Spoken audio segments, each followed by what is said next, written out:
তো আমি যিখন উপস্থাপন কৰিব গৈ আছোঁ অতিকৈ ছুটি নাট, নাম হ'ল ঢেঁকীথোৰা।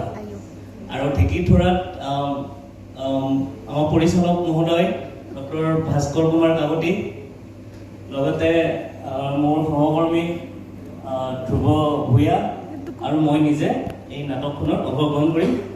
আমি তেতিয়াহ'লে আহক নাটকখন উপভোগ কৰোঁ। ধন্যবাদ।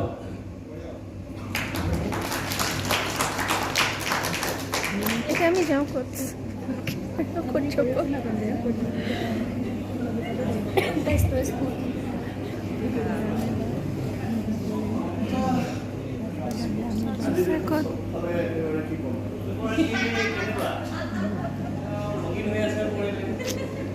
মানে সেইটো হেৰিতে ডাইলগ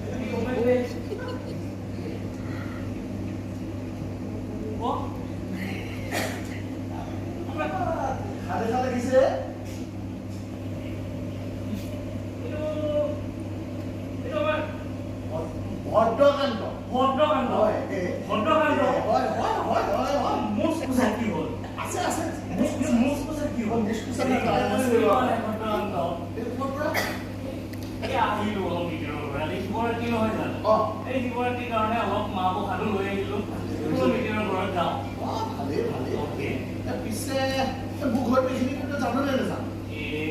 মই গম নাপাওঁ নহয়। যদি এবাৰ মোৰ ঘৰত নাযাওঁ কথাটো ভাল হ'ব জানো? তাকে সেই কিমান বছৰ? 20 বছৰ। 20 বছৰ পাছত আৰু শুন, তই যদি নাযাওঁ মোৰ ঘৰত মানে কিমান পেটলাত ভাত নাই। মই মিঠৰ ঘৰলৈ এই মিঠাই লৈ আহিছোঁ আৰু প্ৰসাদ লৈ আহিছোঁ। মই যাবই লাগিব।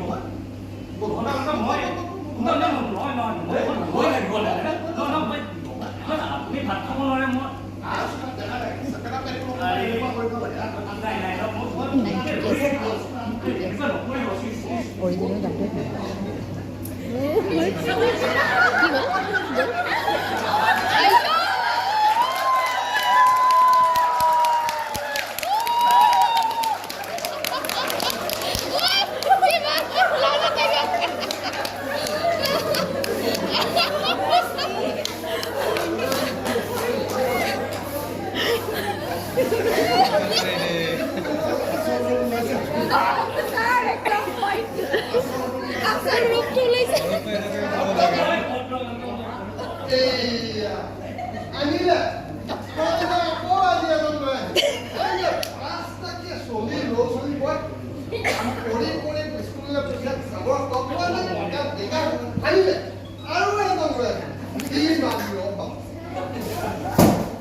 অলপ মানে এনেকুৱা বুলি মানে জানো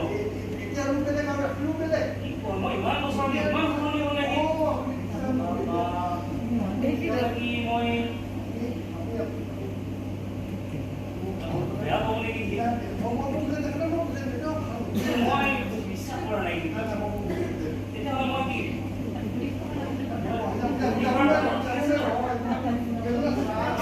আপুনি মোক কৈছে যে নমস্কাৰ মই আকৌ আহিম কেতিয়াবা মই এতিয়া যাওঁহে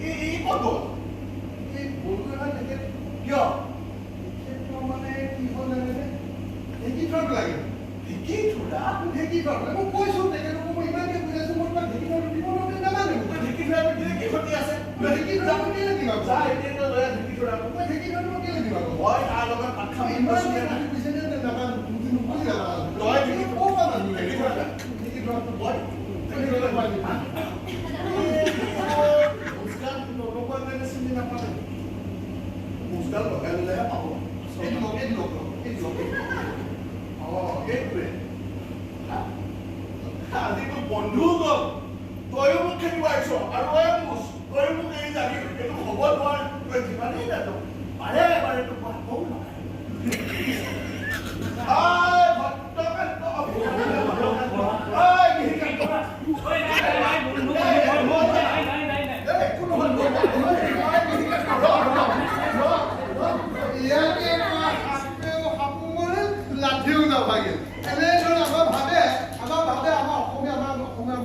মহিলাসকলে আমি একো নাজানো বুলি মতা সদায় খালী আজি আহি পথাৰ মহলা মাৰিব মাৰি মাৰি মানুহ পতাত বেকাৰ কৰি দিব চাহ দি থাক এতিয়া গম পালে এনেকৈ কৰি আমি আমাৰ অসমীয়া মানুহখিনি আমাৰ বোৱাৰীখিনি আমি এনেকৈ আমি সামৰিব লাগিব নালাগিব লাগিব ধন্যবাদ